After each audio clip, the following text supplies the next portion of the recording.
Froggen, of course, also the captain from Team Ice, straight from All-Star, coming here and getting a victory for Alliance. That's already better than the beginning of last split. Very good for you guys.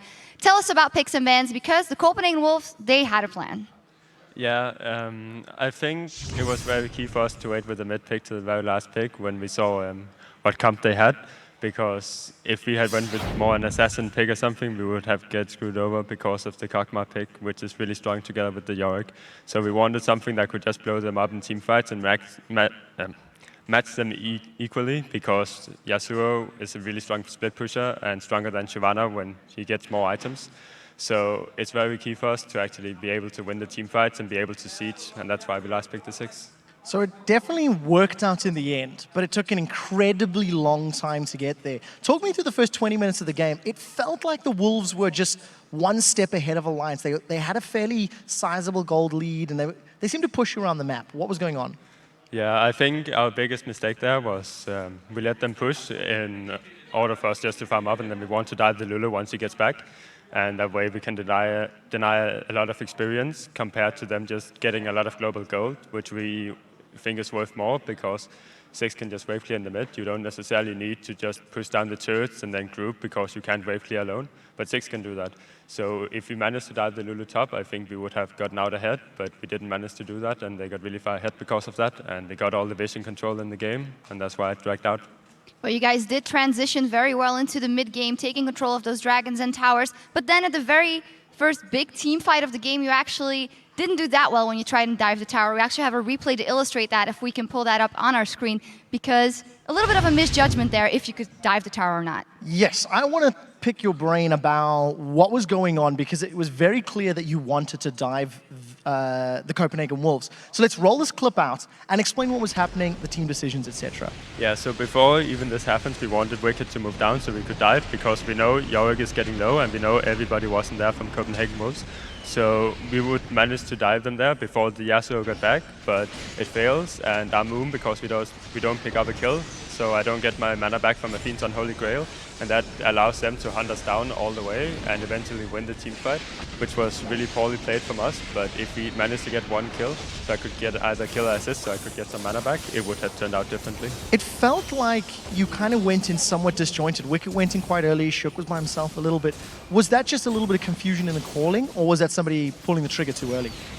I'm not exactly sure what happens behind the tower, because I'm more focused on the backline.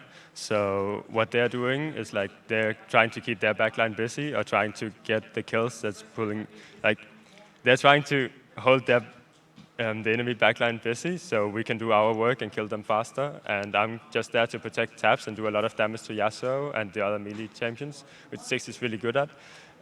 So I'm not exactly sure what went on there.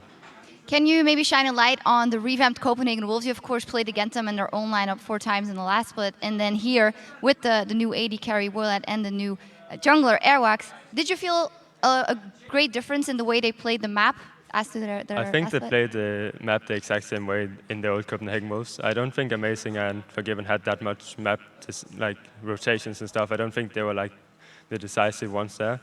I think like the Yorick pick coming in for Airwax, he obviously has been playing it a lot, and that's a new pick they got instead for Amazing, and they tried to make it work out with the Kog'Maw pick as well. I think Woolite likes hyper carries like Twitch and Kog'Maw, so I think they made it work really well together and tried to plan a tactic around it. Well, it definitely appeared to work for a while.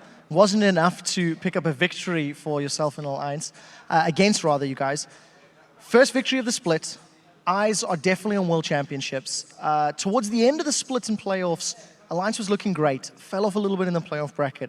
How are you guys going to be treating the rest of the games, as we know you personally definitely want to make it to Worlds? I think all of us really wants to make it to Worlds. It's a really huge deal for us, and we're all doing our best to actually get there. And obviously everybody practice more than in spring season, because it's closer to Worlds, so you don't get burned out from like practicing really hard now rather than practicing 4 months really hard. So we're going to take it very seriously. Can you shine a light on the competition here with the changes coming in? Is there one team that you are more afraid of? Afraid of, that was what I was looking for, than the other teams coming in? Last season, SK did surprisingly well, better than anyone else expected, just because of their rotations and the map decisions.